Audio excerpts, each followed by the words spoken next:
Well, I thought it was time for another fountain pen shootout.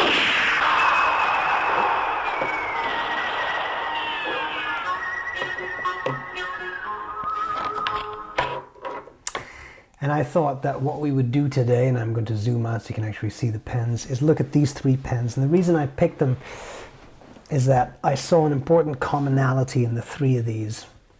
And there are many other finishes available, but we have here the Benu Haute, H-A-U-T-E, and when I got it from Benu, I immediately thought, this reminds me of the Visconti opera pens. I'm not saying this in a bad way, I'm just saying there is a very clear feature that both pens have in common, and that is what Visconti called circling the square. So I'll pull out the Visconti then. I think this is a very clear example of it. So as you can see, the profile of this pen is such that it's a square but with the corners cut off, so circling the square. And there is a name for a square like that, which I always forget, but someone's going to put that in the comments. Thank you. I have here two of those pens. There is the Opera, and then there is the Opera Master, which was a bigger version of the Opera. And this one has a power filler, so it's the dual reservoir vacuum-filled mechanism. And then we have the Benu Haute, which, as you can see, also has that kind of square profile with the corners cut off. Now, Visconti has changed a bit over the years, has changed ownership over the years. I haven't seen an awful lot of opera pens come out, but they exist, and they have come out in many limited editions, different finishes. My favorite is the tobacco finish, which was one of the three original Opera Master finishes. I don't really care that it was one of the original ones. I just love this sort of ember brown. I just really love the amber. So there is that. It would be hard to find the Opera and the Master in these finishes today, but I will talk a little bit about them. So it's a pen video, but I have to give you a little bit of personal background. The Opera elements, this was the elements, this is the fire. There was also an earth, a water, and an air or a wind or whatever they called it. I preferred the fire because it had that red on it. To this day, this remains to me one of the most beautiful finishes of pen I own.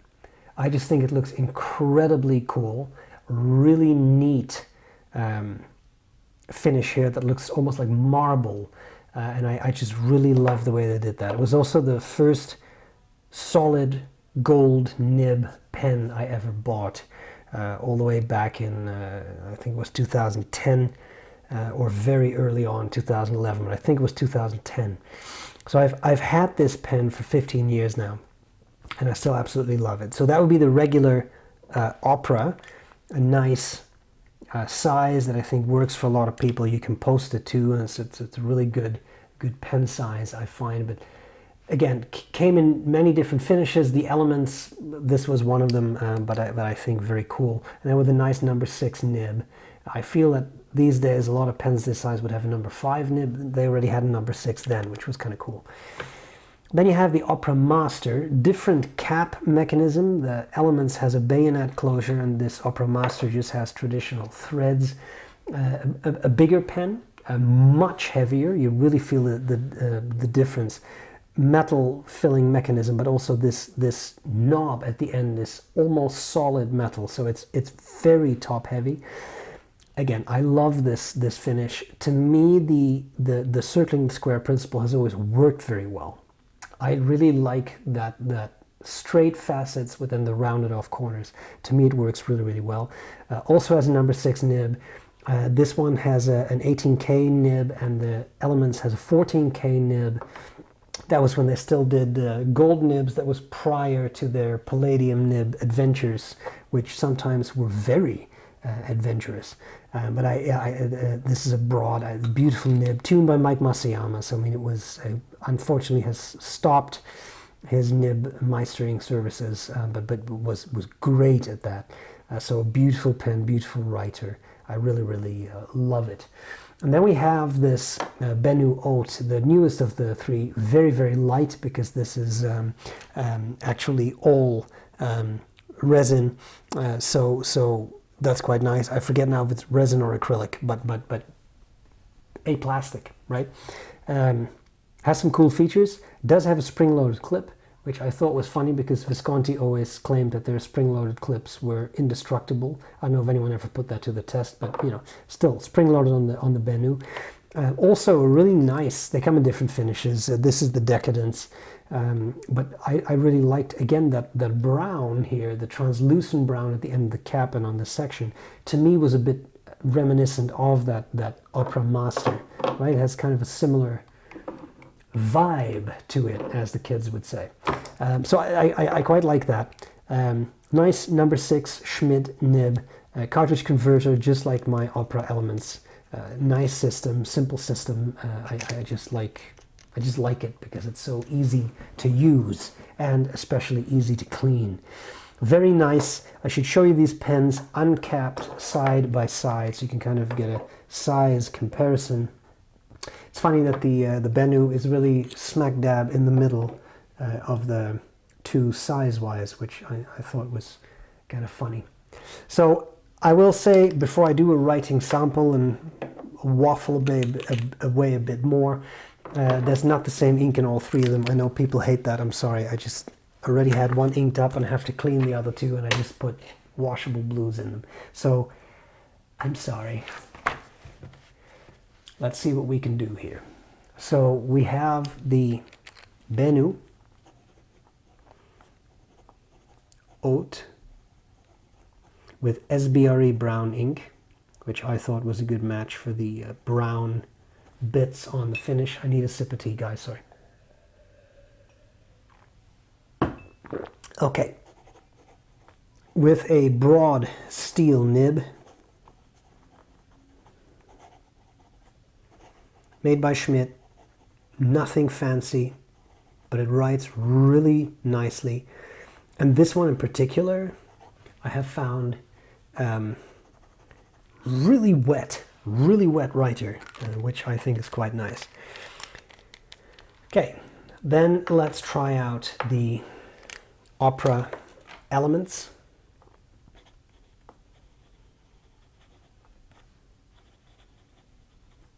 In this case, Elements. This is a Visconti writer, very wet, and this is Ackermann,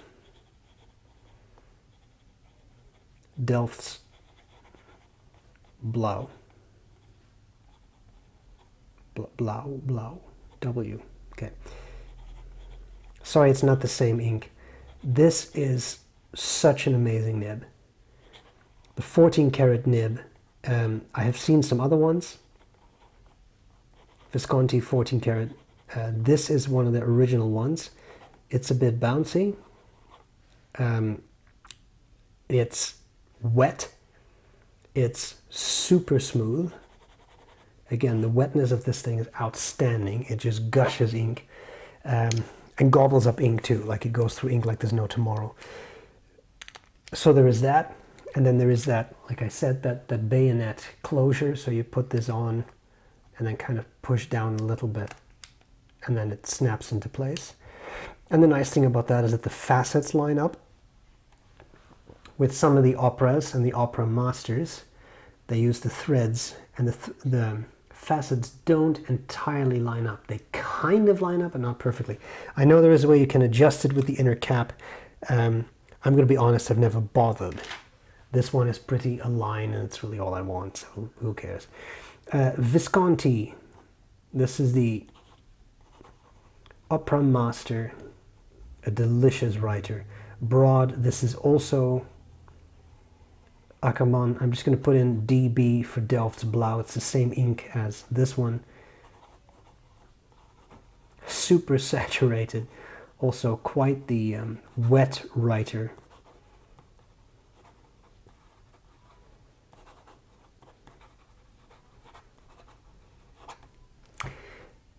Delicious. and the wetness here is also through the roof. It's an incredibly wet writer. Okay, so I think the question then, and it's kind of an unfair question because 2 or 3 of these pens are not widely available, but which one would you pick? And I will try to give a nuanced but also sensible answer to it. So if you want to try out a square pen with rounded off corners, I think the Benu is your best option because it's readily available. These came down to 210 to 230 US. It depends on which finish you pick. So it's not a cheap pen, especially with a steel nib. I don't think it's cheap, but then you do get a really nicely made pen out of it. So I'm not really having the discussion of is that worth it. It's a more expensive pen, that's true, but I also think it's really well made. The opera elements will always have a special place in my heart. Again, it was the first solid gold nib I ever bought. I bought it shortly after my granddad passed away. He left me some money. I bought this pen, so it clearly has a strong personal meaning to me, which, let's be fair, is an important aspect of fountain pens.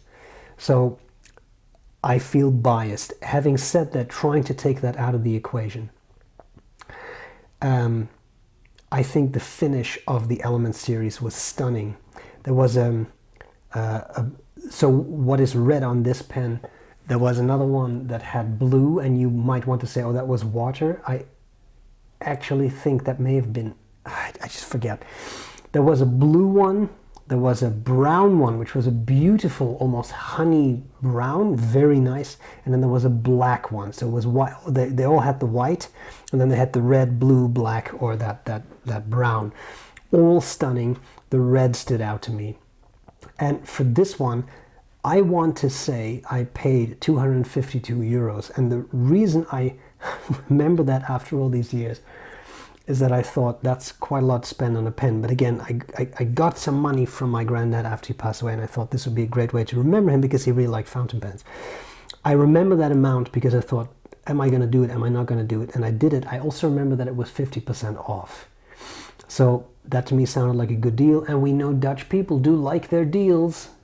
Am I right? Okay, so I'm almost certain that's how much I paid for it. So I'm not saying that was that much cheaper than this, right? I mean, it was what I paid for it anyway. Plus inflation, so today it would be $10,000. Now, then we have the Opera Master. I genuinely don't remember what I paid for this. But I remember back in the Netherlands, Akkerman had some. They were about 750 euros, which seems about right based on what I see in the market. There are still companies that release Opera Masters. They're very collectible. There's a lot of different finishes. I've had a number of finishes over the years, but frankly, this is the one I settled on. I just really love that brown finish so much. But having said all that, which one would I pick? If you want a square pen with rounded corners, get the Benu. It's easy to get and it's a great writer. If you want a large pen, a heavy pen, and you want a pen with a large ink capacity, get an Opera Master. It doesn't have to be this one.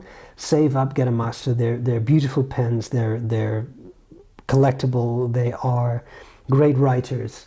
But then you have to kind of like a heavy pen, although I have used a couple lighter ones. But this double reservoir filling system, if this turning knob is metal, they're very heavy. If it is made of the same material as the rest of the pen, they're substantially lighter. There's quite a bit of metal in there. If you want something for everyday writing that's not too big, or if you have smaller hands, I think an Opera, doesn't have to be in Elements, but a regular size Opera would be a great choice. So I'm sorry that I'm not giving you a clear opinion. It's just that they're 3 very different pens. The only thing they have in common is the rounding, what is it? Circling the square, rounding the square, squaring the circle, whatever you pick. But I mean, to me that stood out and that was worth a fountain pen shootout. So I hope this was useful. A very kind thank you to Benu for sending me this. I really appreciate it. I think it's a great pen and I have had a lot of fun writing with it. So thank you for that. I hope this was useful. and I'm glad to see you later. Bye.